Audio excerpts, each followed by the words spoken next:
They are still to be accessed by the rescue teams. The situation is extremely difficult and some villages were completely wiped out by the quake. More on this in this report. This is the village of Douar Tarka. There were about 100 homes here. People have been digging through the rubble since the deadly earthquake hit on Friday. Now that the rescue teams have arrived, the search continues for any bodies. Days after the earthquake, there's no more hope to find any survivors in this village. These rescuers are looking for 3 bodies: a grandfather, a father, and a toddler.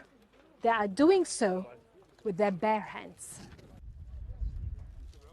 This is also how Ed Abdullah Hussein searched for his wife, son, and daughter, whose bodies he recovered hours after the earthquake hit. My wife was here. There was my daughter. She was like this. And over there, my son. I dug with my own hands, and with the help of some people here, we pulled their bodies out. I lost my children. I lost everything. I appeal for the authorities and His Majesty the King to help me. May they rest in peace. Amen. Amen. Amen ya Rabbi. Amen. Amen ya Rabbi. Amen. Amen ya Rabbi. Amen.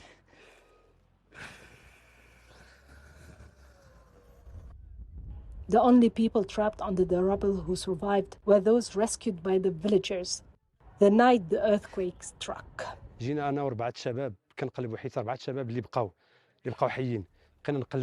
were 5 of us. We went from one home to another, calling the residents by name, from door to door. We only focused on the houses from which people answered. Where we didn't get a reply, we moved on. We had to. Residents of the town are now refugees living on the road.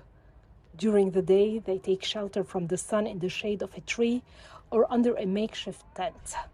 But at night, the bitter cold reminds them that winter is coming and they have no shelter. CARINE TORBEY, BBC News, Douar Tarka, Morocco. Well, CARINE, there's been a growing concern by international aid agencies that the general response within Marrakesh and the Atlas Mountains has been slow. Is that the general sentiment where you are? Has the government responded to those concerns? Well, the government says it's trying its best. It's putting all its resources in place to help as quickly as it can.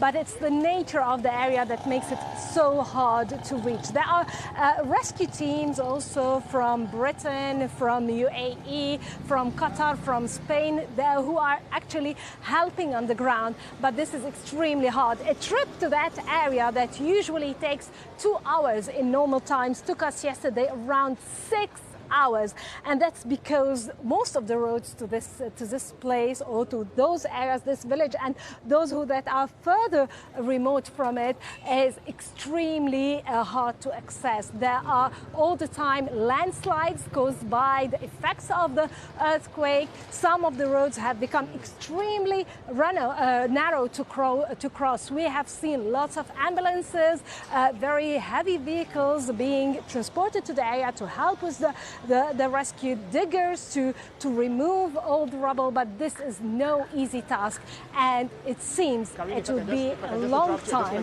before the whole area will be covered. CARINE, briefly, do you know if the government is going to accept aid offers from any other countries? Well, as I said, it accepted officially aid from Spain, Britain, and the UAE and Qatar.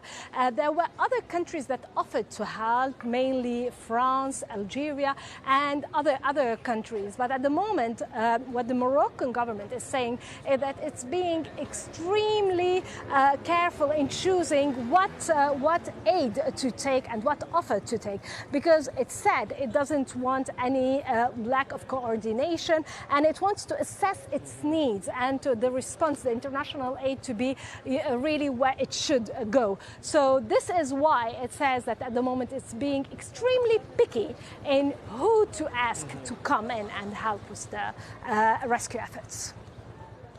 Well, CARINE, TORBEY, thank you so much for keeping us updated on this story. And this is one here at Focus on Africa.